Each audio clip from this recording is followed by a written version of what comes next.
लेकिन जर्मनी के जॉर्ज ओम नाम के भौतिक विज्ञानी ने अपने प्रयोग से जाना कि विद्युत धारा और विभवांतर में एक संबंध होता है। ओम का कहना है कि यदि भौतिक अवस्थाएं जैसे कि ताप, लंबाई इत्यादि स्थिर हो, तब किसी विद्युत परिपथ में प्रतिरोध के सिरों पर उत्पन्न विभवांतर उस प्रतिरोध में प्रवाहित होने वाली विद्युत धारा के समान अनुपाती होता है। यहाँ अनुपात शब्द पर जोर दिया गया है। यदि विद्युत धारा बढ़ता और घटता है तो यह किस अनुपात में होता है? इस अनुपात को ओम ने नाम दिया रेजिस्टेंस एवं प्रतिरोध का। ये प्रतिरोध क्या होता है? आपको याद होगा हमने विभवांतर को पानी के टैंक के उदाहरण से समझा था। यदि इस पाइप की लाइन में एक वॉल्व लगा दी जाए, जो वॉल्व नल में जाने वाली पानी की मात्रा को नियंत्रित करती हो, तो यहाँ ये वॉल्व पाइपलाइन में एक प्रतिरोध की तरह काम करती है। प्रतिरोध का शाब्दिक अर्थ है किसी भी चीज का विरोध करना। किसी भी चीज के विरोध करने वाले को यह रेजिस्टर या प्रतिरोधक कहा जाता है।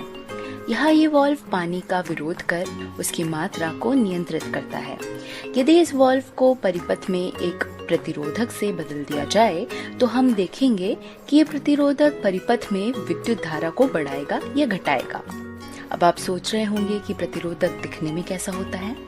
परिपथ में लगी हर वह चीज जिस कारण विद्युत धारा के मान में बदलाव आए, वह प्रतिरोधक हो सकती है।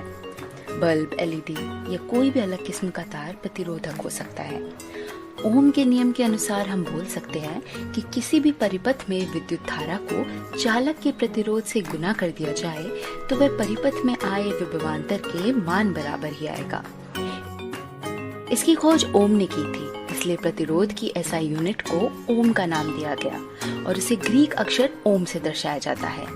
एक ओम एक वोल्ट और एक एम्पियर के अनुपात के बराबर होता है। आइए ओम के नियम को सिद्ध करने के लिए एक एक्टिविटी करते हैं। इस एक्टिविटी को करने के लिए हमें 4 1.5 वोल्ट की बैटरीज, एक एमीटर, एक वोल्ट मीटर और एक आधा मीटर लंबा नाइक्रोम का तार, जो यह रेजिस्टर की तरह काम करेगा, और सर्किट को जोड़ने के लिए एक स्विच और कॉपर के तार की आवश्यकता होगी। नाइक्रोम निकल, क्रोमियम, आयरन और मैंगनीज का एलॉय होता है। परिपथ को इस तरह जोड़ा जाए। हम जानते हैं कि एमीटर परिपथ में श्रेणी क्रम और वोल्ट मीटर समानांतर क्रम में लगाया जाता है। परिपथ पूरा होने के बाद स्विच को ऑन करें और विद्युत धारा और विभवांतर की रीडिंग एक टेबल में लिख लें। यह एक चीज ध्यान देने वाली है कि परिपथ में लगे तारों में भी थोड़ा प्रतिरोध होता है और साथ ही समय के साथ बैटरी के टर्मिनल्स के बीच का विभवांतर भी कम होता रहता है। लेकिन यहाँ ओम के नियम को समझने के लिए वोल्ट मीटर और बैटरी के विभवांतर को बराबर लिया गया है। यही प्रक्रिया 4 बार करें और परिपथ में हर बार एक बैटरी बढ़ा दें।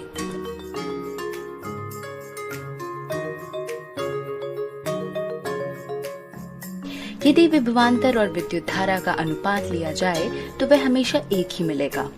हम कह सकते हैं कि ओम ने विभवांतर और विद्युत धारा के बीच जो नियम दिया वह सही था। अगर नाइक्रोम तार की जगह कोई दूसरा प्रतिरोधक लिया जाए, जैसे कि कोई एलईडी लाइट, तो क्या तब यह अनुपात वही आएगा जो नाइक्रोम तार के केस में आया था? चलिए करके देखते हैं।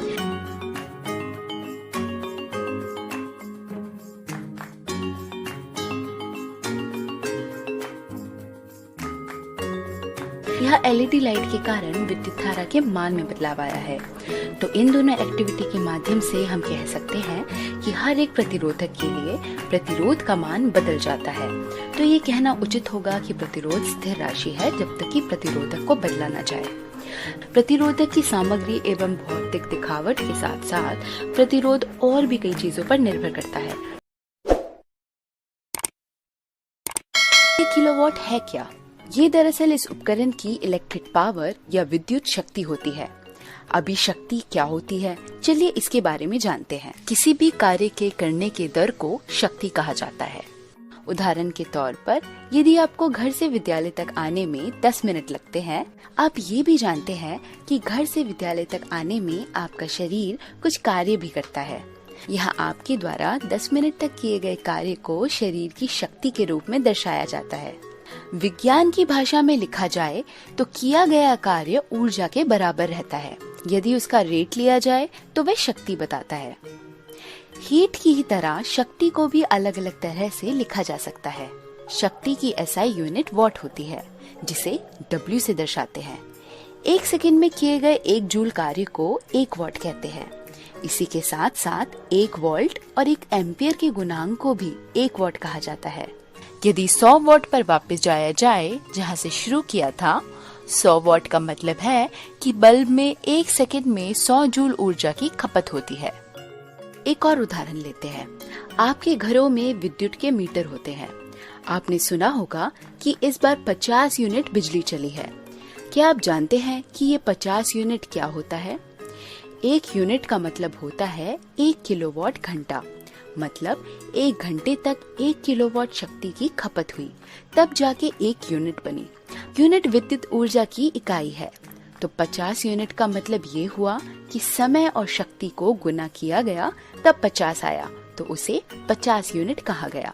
इस वीडियो के बाद उम्मीद है आप लोग घर में आने वाली पावर सप्लाई को थोड़ा बेहतर समझ पाए होंगे।